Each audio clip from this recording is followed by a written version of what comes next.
Here with the NSU track coach, Mike Heimerman. Coach, you got the rain jacket from 1998 on, man. It's almost as old as your tenure here. But the next meet is at LSU. It's the second of 3 non-conference meets before the conference championship.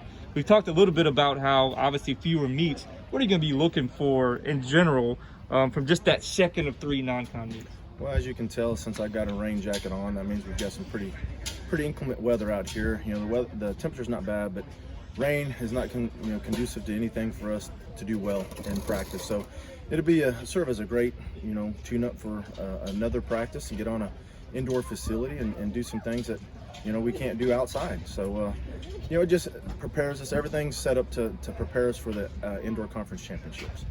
Kiev Harry is the reigning men's track athlete of the week. Ran a 6.74 in the 60 meters in the first meet. Just a guy that's battled through a lot of injuries. What's it like to see him get off to this start, and the whole men's sprints group as a whole? Well, all the sprinters did well. But Kiev, he's kind of taken over the leadership role. Last year, with having Michael Larkins depart, everybody was no one wanted to step up in that leadership role, and he was challenged by associate head coach Pennington to accept that role, and he's kind of taken it over. And he's not the only one. Tredarius Carr has kind of also stepped up, and they've kind of taken that. And Kiev's done a really good job of leading by example. He's always in the training room, taking care of himself before and after. So it's nice to see that he's starting to get what he deserves, because he's a kid that kind of asked to walk on, and now he's an All-American. He's a school record holder on the 4x1, and I think there's going to be some more stuff at the end of the year that is going to have some great accolades. So he's been worthy of all this, and I think he's only going to get better and better. There was about 5 or 6 Demons and Lady Demons that set career bests in their respective events in the first indoor meet. No outdoor season. Off season was interrupted because of COVID, and it was just different. What does it say about those people that came in and had near career best in their first meet? Well, it means that hopefully there's more to come. That speaks volumes on Coach Pennington's training, which he's one of the best sprints coaches around and jumps coaches. He's our vaults coach also, but he's just a very educated young man. And the sprinters, they all buy into it, and they listen, and they believe in everything, and they did a great job. So, and we had some other great performances.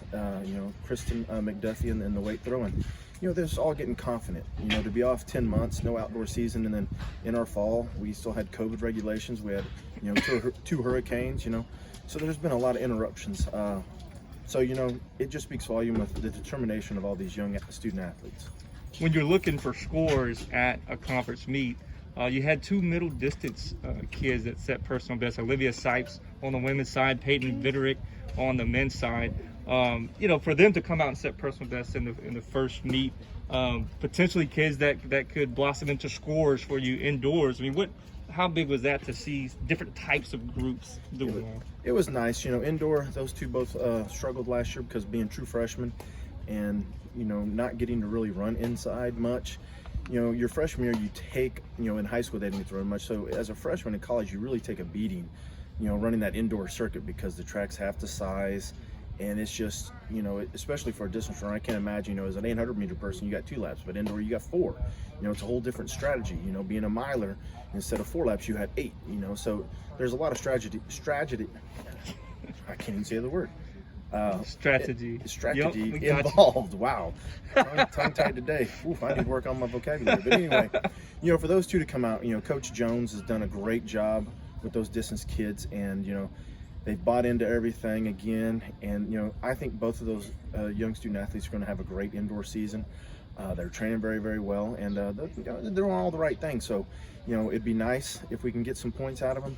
We're a very competitive conference in that middle distance, and I'm hoping that those 2 step up. And we have a couple other 800-meter girls that should step up. They just didn't have that meet, but I'm not taking anything away from Olivia and Peyton, because they did a great job in their events. Very, very pleased. And then finally, looking at this LSU meet, a lot of state schools going to be there. You're going to take in that 40 to 45 student athletes again.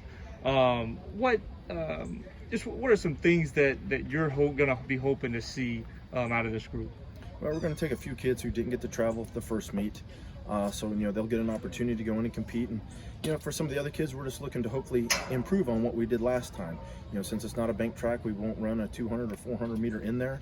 So it's it'll just be straight 60, and then we'll run the distance events because it doesn't matter to them as much. So the 15 or even the 8 we'll probably still run, but we're just looking to improve each week, at least with what we're doing. We'll probably, a lot of kids will work through this meet, but we have a goal set for February 28th and March 1st. And that's our indoor conference championships, and that's what everything cumulates.